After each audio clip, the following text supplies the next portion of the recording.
We acknowledge that we record this show on the land of the Pyramid people and pay our respects to their elders past and present. G'day everyone, g'day Liz, how are you? I'm good. Come down from Thursday yet? Thursday? Oh, the football, yeah. Oh, that was a good game. I love how your accent gets more bogan when you talk about football. Yeah, it has to. Yeah. NRL Penrith, yay. Thanks everyone for joining Liz and I whilst we play Minecraft and talk about the philosophical and scientific study of consciousness. Today is the first in what I guess we settled on calling the Consciousness 101 series, Liz? Yep. So the idea with this is that instead of the main series where we're looking at contemporary research, we'll look at some older work of the kinds of things that you're likely to, or that we think you should come across in a university subject on consciousness.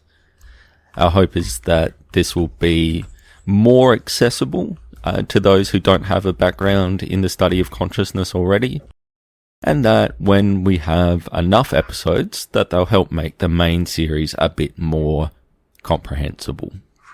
But buyer beware, we are still talking about individual papers. And of course, all of these papers exist within particular academic traditions, and so are responding to claims that were made previously. And so some of them won't be understandable in great depth as the very first thing that you read. You've sort of got to hold on and go for the ride, and then slowly understanding in a deep way will come. We've started in what we think is the obvious place with Nagel's 1974 article, What Is It Like to Be a Bat? This has been a historically influential piece in setting up how people think about the problem of explaining consciousness, and it's also given us one of the most influential definitions of consciousness. That said, coming back to it for the first time in a few years, Liz, I'm not sure what you think about this, but there are some parts of this paper that have not aged well, especially in regards to the philosophy of science aspects of the argument. I actually disagree. I don't think they've aged poorly at all. I think they're showing their age, but there's nothing wrong with wrinkles.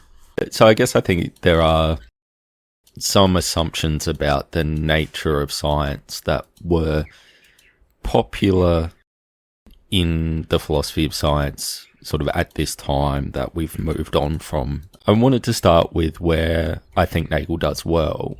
Where I think Nagel does well is in elucidating some things that seem to be true about consciousness, at least to people within a particular set of Western traditions, based on nothing but having experiences. This is why we sometimes say Nagel's paper is about how consciousness seems and some problems that arise pre-theoretically.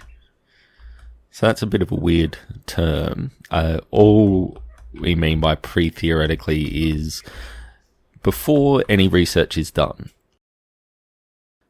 But that makes it a good place to start, right?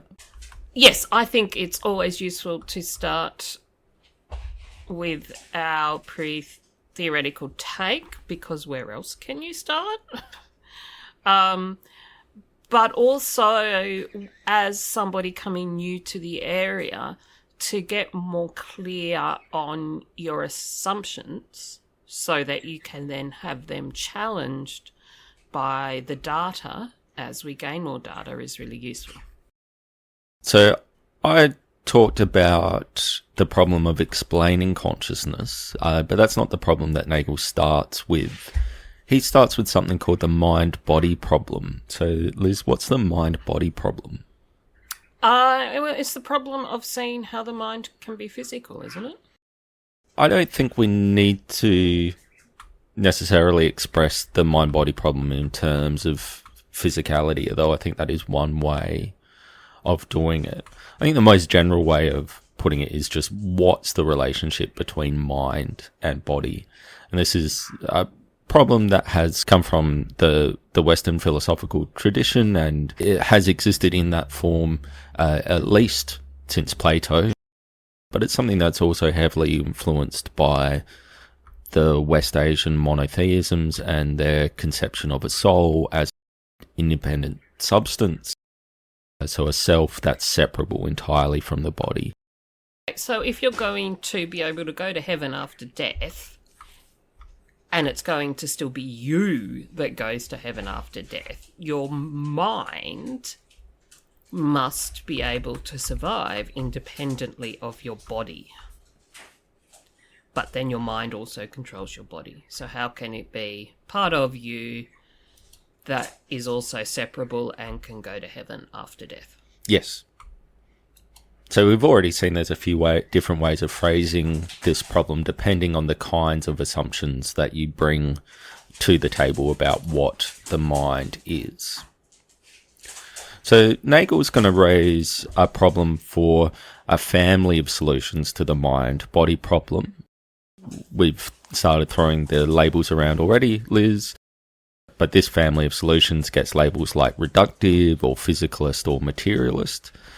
So I guess, Liz, to get our head around what Nagel is criticising, we'd want to know what these views share. So what would you say these views have in common? Okay, so what they have in common is the idea that the mind and body are in some sense not distinct, and that the mind just is the body. It does get clearer the further we get into the paper, but early on, Nagel puts his concern like this, his concern about this family of solutions to the mind-body problem. He says, quote, "We have at present no conception of what an explanation of the physical nature of a mental phenomenon would be," end quote. And he asserts that consciousness is the really problematic part here. He says, again, this is a quote, "Most reductionist theories do not even try to explain it. It here being consciousness." Alright, so this is no longer true. There are many reductionist theories that do try to explain consciousness. But what is still relevant for us today is the stronger claim which comes next, which is this. Again, this is a quote, "No currently available concept of reduction is applicable to it being consciousness," end quote. Nagel's putting this very much in terms of reduction. So Liz, what is reduction? So reduction, at the point in time when Nagel was writing it, and arguably still today, is about the relationships between our theories at different sort of levels of explanation. So it's a claim that we can translate our theories of high-level things into a theory of the lower-level thing. So, for example, that we can translate our theory of genetic inheritance into a theory in biochemical terms, and that we're able to do this via the identification of genes with DNA. It comes from the scientific successes in the 19th and 20th centuries, where we began to see how chemical bonding can be explained in quantum mechanical terms, or we began to see that lightning is electrical discharge. And it's the idea that we can get this reductive unity of our laws and concepts via an identity between the higher level things and the lower level things. And in particular, that we need to actually translate between our theories at the higher level and the lower level. And that this translation is enabled by these identities. So, for example, we identify genes with DNA, and then we're able to explain inheritance in terms of the ways in which DNA is copied into gametes, and then how the gametes combine to create a new organism. The key point is that we need to be able to translate between our theories, and that this translation is enabled by an identification of the higher level things with the lower level things.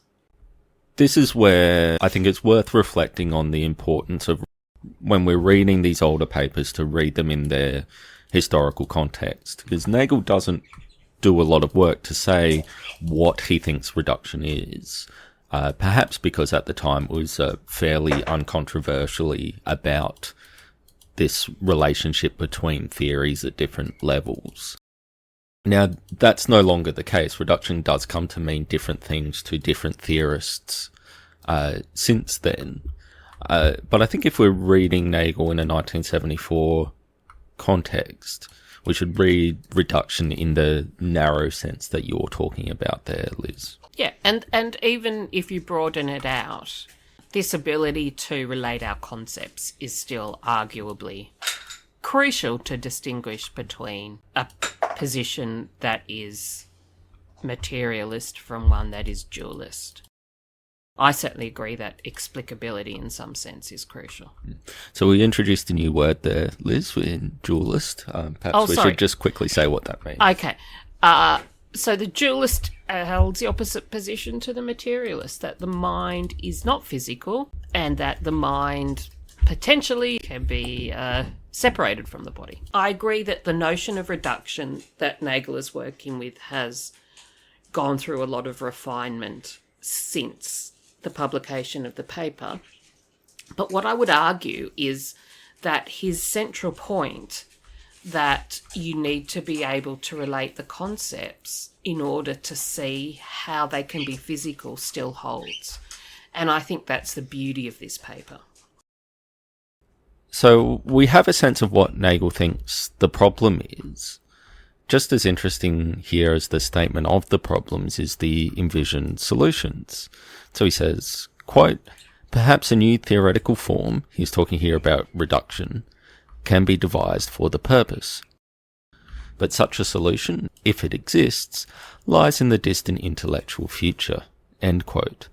So Nagel's not optimistic here at the start, but he is open to the importance of conceptual change, that is, of not relying only on our pre-theoretical concepts of, in this case, mind and body, and especially consciousness.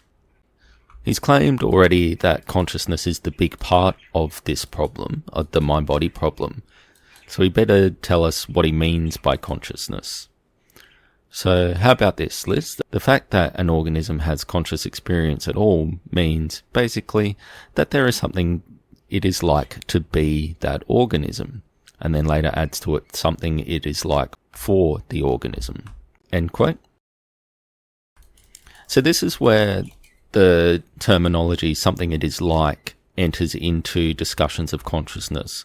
I'm pretty sure for the first time, Liz, I don't know if you know of any earlier instances. Not something I have looked into. Oh. Did you die? No, creeper. That's much worse.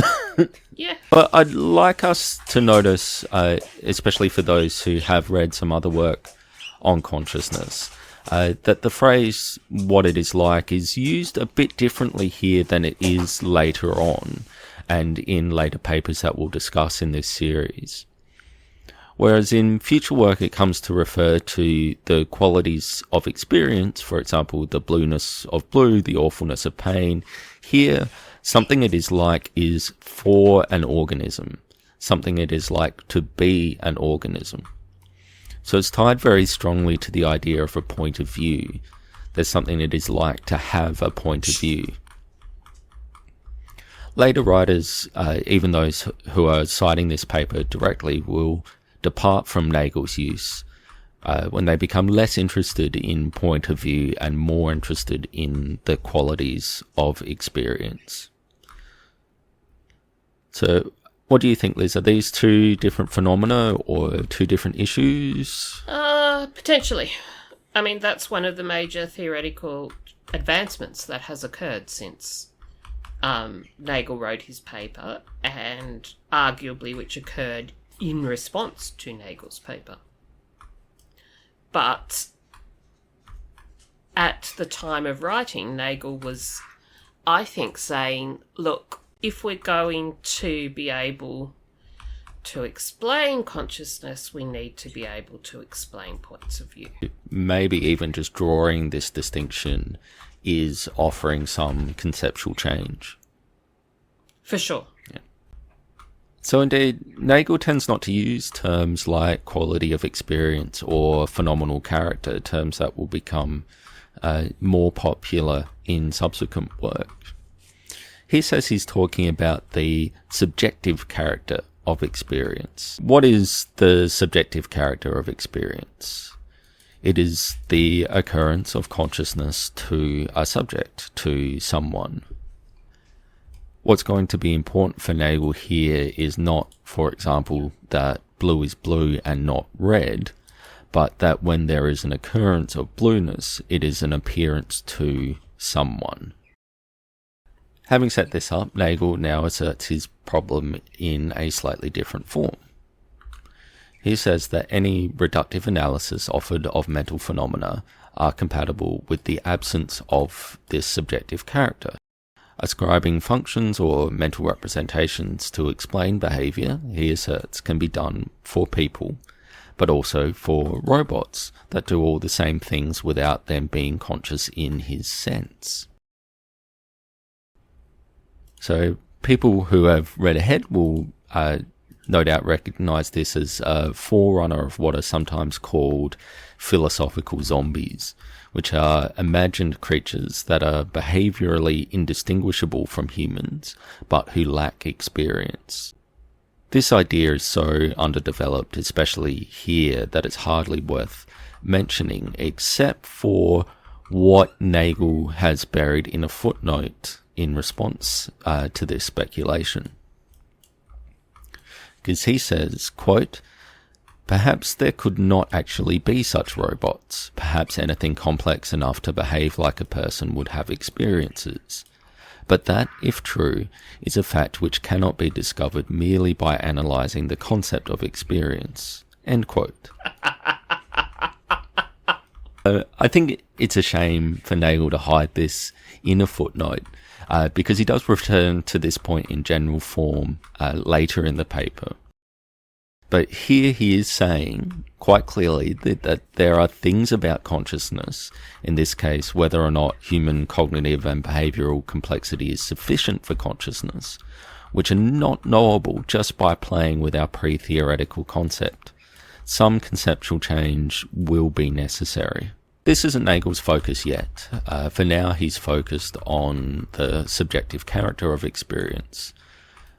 This is what he is worried is left out by this family of solutions to the mind-body problem, which he called variously reductive, materialist, and physicalist. For these solutions to the mind-body problem to be viable, they must be able to accommodate the subjective character of experience. Or, what's more directly relevant to our interests here, Liz, is the subjective character of consciousness must be explainable. So now we can turn to the bulk of Nagel's argument, where he will try to show that subjective character, what it's like to be a subject, is not the sort of thing that can be explained. For the same reason that, and I'll simplify and just use the term materialist rather than give the full list every time, solutions to the mind-body problem fail to accommodate the subjective character of experience. He says, quote, "But when we examine their subjective character, it seems that such a result, here giving a physical account of consciousness, is impossible. The reason is subjective phenomena is essentially connected with a single point of view, and it seems inevitable that an objective physical theory will abandon that point of view." End quote. To get our heads around Nagel's argument, we need to understand that for him, consciousness must have a point of view. He's now going to argue that the solutions to the mind-body problem he's criticising, and by implication the understanding of consciousness therein, leaves out the subject's point of view. Thus, they fail to be solutions to the mind-body problem or descriptions of consciousness. Consider the experiences of bats. The problem Nagel is going to raise is not specific to bats. He just thinks that bats are so different from us that it's easy to see why the issues arise. Nagel supposes that bats are conscious, that there is something it is like to be a bat. But it is extremely difficult for us to imagine a bat's point of view. Bats would seem to have sensory experiences that we cannot, or at least typically don't, those associated with echolocation. There is, he says, quote, no reason to suppose that it is subjectively like anything we can experience or imagine, end quote. How then are we to understand the point of view of a bat? I don't know, but I would be curious to know what the point of view of the turtle that is stuck on top of my furnaces is. Probably comfy. Nice and is warm. Yeah. So the tool available that Nagel considers, which is the pre-theoretical tool, is a kind of empathetic perspective taking. What if I use my experiences as a basis for imagining the bat's point of view? Well, this doesn't seem good enough. By using my own experiences, I can imagine what it is like for me to do bat things, but I can't extend from that to what it is like for the bat. He says, quote, yet if I try to imagine this, I am restricted to the resources of my own mind, and those resources are inadequate to the task. I cannot perform it either by imagining additions to my present experience, or by imagining segments gradually subtracted from it, or by imagining some combination of additions, subtractions, and modifications. End quote. It's not that we can do nothing in this regard. Nagel is happy to say that we can attribute types of experiences to bats. There's nothing wrong with saying bats experience pain, for example, or even that using sonar they can perceive objects in 3 dimensions in a particular direction. But we cannot conceive, so he says, the exact subjective character of this for the bat, from the bat's point of view. He puts his conclusions about this in a strong form. Quote, my realism about the subjective domain in all its forms implies a belief in the existence of facts beyond the reach of human concepts. End quote.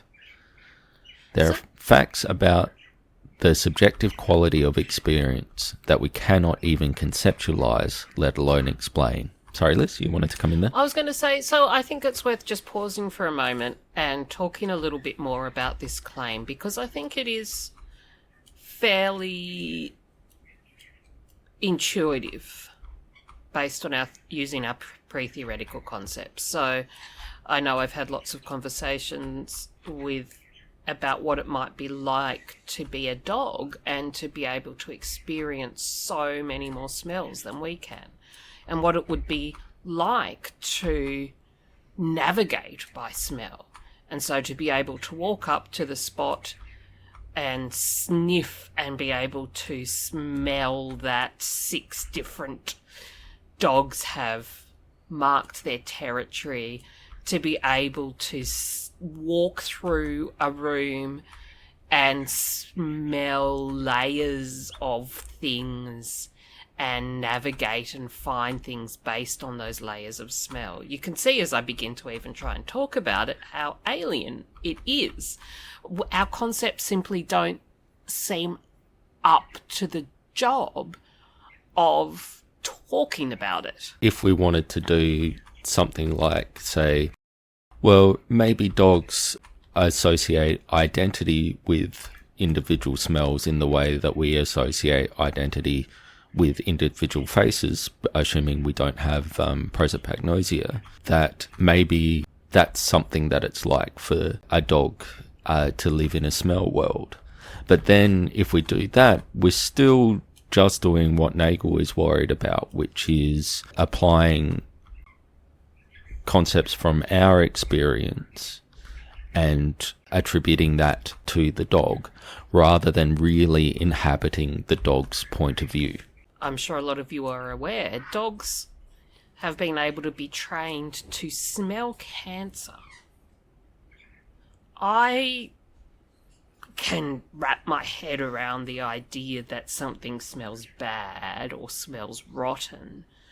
But it's mind-boggling to think of what it would be like to move around the world with a sense of smell that is so sensitive that you can smell cancer, given how overwhelming the rest of the smells are. I probably should bring it back to bats. So I started with dogs because at least we have a sense of smell, so it's not impossible to extrapolate from our experience to a richer experience. Bats are a whole other ballgame because they navigate via echolocation. So they make sounds and then they navigate by the waves that bounce back.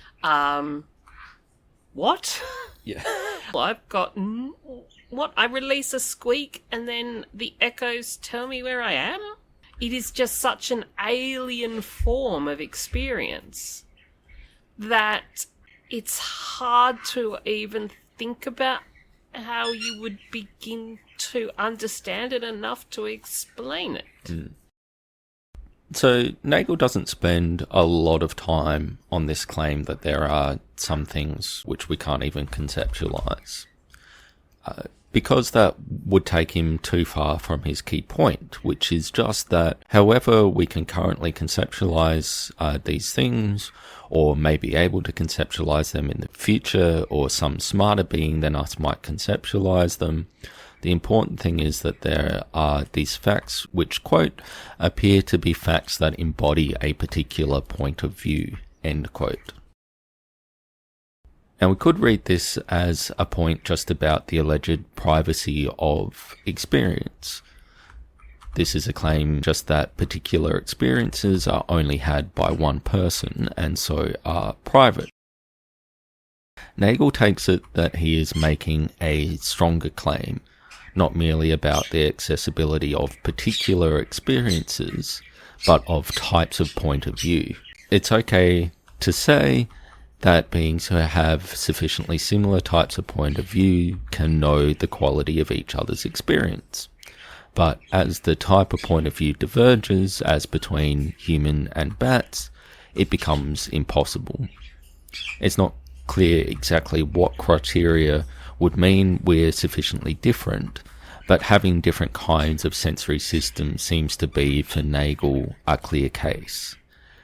At any rate, it's fine if this boundary is fuzzy, so long as, for Nagel, we can identify some point of view that we can't occupy, as he thinks he has done using the example of bats. This then is the basis for his challenge to materialist solutions to the mind-body problem and the conception of consciousness therein. He says, quote, "For if the facts of experience, facts about what it is like for the experiencing organism, are accessible only from one point of view, then it is a mystery how the true character of experiences could be revealed in the physical operation of that organism. The latter is a domain of objective facts par excellence, the kind that can be observed and understood from many points of view and by individuals with differing perceptual systems." End quote. So now we're getting to the crux of the argument.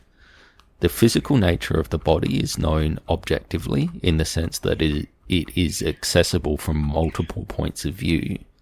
However, consciousness has this subjective character. It is accessible only from one point of view. There's a second argument which is added in here. Now this can be a bit confusing because it also makes use of the terms subjective and objective. But instead of meaning these to refer to what's accessible to points of view, he's now talking about the appearance of phenomena to us being subjective and the nature of things in the world being objective. When we want to understand something, says Nagel, we move from a subjective understanding of it to an objective one. He gives the example of lightning. Liz, this is an example you used earlier as well. We start with the subjective appearance of lightning as a flash of light in the sky, something that's associated with storms and thunder, and move to an objective one, namely of electrical discharge. Another way of putting this is that we move from appearance to reality. But experience doesn't fit this pattern. How could we move from the appearance of an experience to the reality of it, or from a subjective to an objective description of it in this sense? You'll sometimes see this discussed as the idea that because consciousness is composed of appearances to the subject, to leave behind those appearances in favour of some other reality, some objective reality, is to leave behind the thing we're interested in, namely the experience. Nagel puts it this way, linking the argument back to the first one about points of view. Quote, if the subjective character of experience is fully comprehensible only from one point of view, then any shift to greater objectivity, that is, less attachment to a specific viewpoint, does not take us nearer the real nature of the phenomenon, it takes us further away from it. Put another way, this is still a quote, while we are right to leave this point of view aside in seeking a fuller understanding of the external world, we cannot ignore it permanently, since it is the essence of the internal world, and not merely a point of view on it. End quote. If we think about other successful reductions or explanations that have shown us that lightning isn't some magical thing thrown by the gods, but is rather just electricity, what we've done is moved from how it appears to us to how it really is. We've moved from our point of view to the objective point of view that could be had by an organism that perceives the world via echolocation. They can appreciate that what happens when up in the clouds produces an electrical discharge, even if it doesn't appear bright and shiny to them. The other thing that we're seeing here is why this paper is still read as setting up discussions of consciousness, and indeed is why we'd still use it for this series, rather than being only a contribution to the mind-body problem. Point of view is the essence of consciousness. Without the subject's point of view, consciousness doesn't exist. With it, it seems we can't have any objective understanding of consciousness. So how are we to approach the problem of consciousness so understood? Well, we've had some clues already, and now Nagel really gets to it. Quote, if we acknowledge that a physical theory of mind must account for the subjective character of experience, we must admit that no presently available conception gives us a clue how this could be done. End quote. In other words, there is something wrong with how we pre-theoretically conceptualize consciousness, or the physical body, or the relation between them. A lot of consciousness theorizing, we'll see as we move through the 101 series, can be understood as trying to improve this understanding. Because Nagel's argument is set up as an objection to this family of solutions to the mind-body problem, which we're calling materialist, which also gets labels like physicalist or reductionist, some people have read Nagel as objecting to materialism per se. And it's easy to do this because Nagel is rather cagey about what exactly these positions are. Because, like Liz introduced us to earlier, his focus is on a particular shared assumption of them rather than the details of the theories themselves.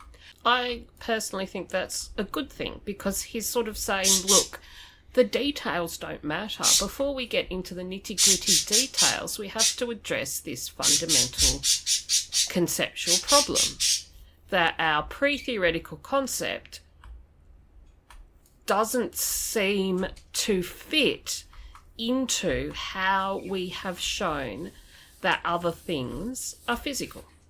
So the thing we've done to show other things are physical doesn't work for our pre-theoretical concept of consciousness. So is Nagel saying that this whole family of views, whether they're just takes on the mind-body problem or theories of consciousness, are false? No, he's not. In fact, he's very careful to not say this, saying instead, quote, it would be truer to say that physicalism is a position we cannot understand because we do not at present have any conception of how it might be true. End quote. Specifically, we don't know how it could be true that mental states are body states. We don't know that on Nagel's pre-theoretical understanding of mental states because we don't know how we can represent the mental state that is consciousness, which is fundamentally subjective, in terms of the body, which is understood in objective terms. There were two arguments for this, using two different meanings of objective and subjective. Without knowing how to talk about mental states, specifically consciousness, in objective terms, we can't make sense of the identification between mental and bodily states, so we can't know, again, using Nagel's pre-theoretical concepts, if they are identical or not. The upshot for theories of consciousness, then, is that we'll want to know what sort of conceptual improvement they're offering over our pre-theoretical notions in order for us to know if mental states are indeed body states or not. He gives this as an analogy. Quote, for example, people are now told at an early age that all matter is really energy.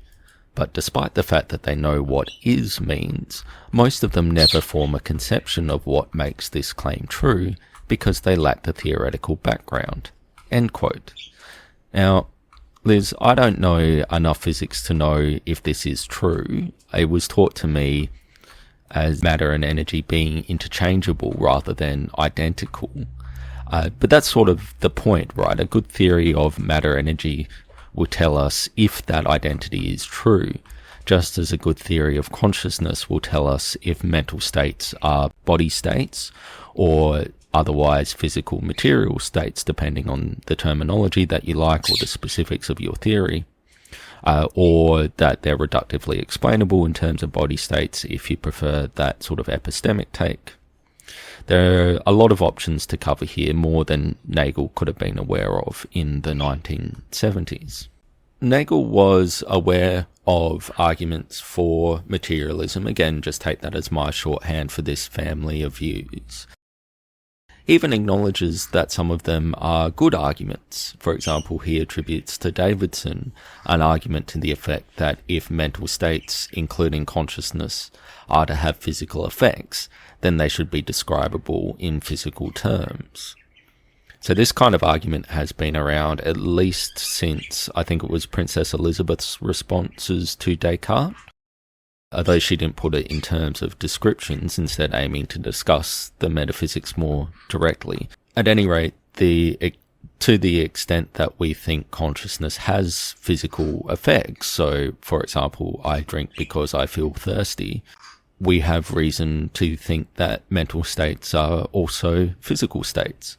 So if that example doesn't seem scientific enough, try that in binocular rivalry experiments that we talked about on our last main series episode. Subjects say they see alternating images of a house and a face because they do see them. I think it's really important to appreciate the tension we are faced with, and to understand that although there are these conceptual problems, there's also really good reasons to think that conscious minds are part of the physical causal nexus. You'd agree, and Nagel is saying here that we have reason to think mental states are physical states, even though we don't pre-theoretically really understand that claim. So he's laying down the gauntlet. On the one hand, wait a minute, consciousness doesn't seem to fit into how we explain things. But on the other hand, our explanation better show how it fits in, because there doesn't seem to be room for it if it doesn't fit in. Yep. So we need new or revised concepts, more detailed understanding of consciousness than we can get just from having experiences and thinking about them. But from this, we can't draw any deep metaphysical conclusions. This is why I'm quite a big fan of Nagel, because I think he, at least in this paper, is appropriately cautious in the conclusions he draws. Then the problem that we're going to be interested in our Consciousness 101 series is, where do we start our study of consciousness? Nagel offers a suggestion based on his observation that understanding is generally a move towards greater objective representation of something. Quote, "Very little work has been done on the basic question, from which mention of the brain can be entirely omitted, whether any sense can be made of experiences having an objective character at all. Does it make sense, in other words, to ask what my experiences are really like, as opposed to how they appear to me?" End quote.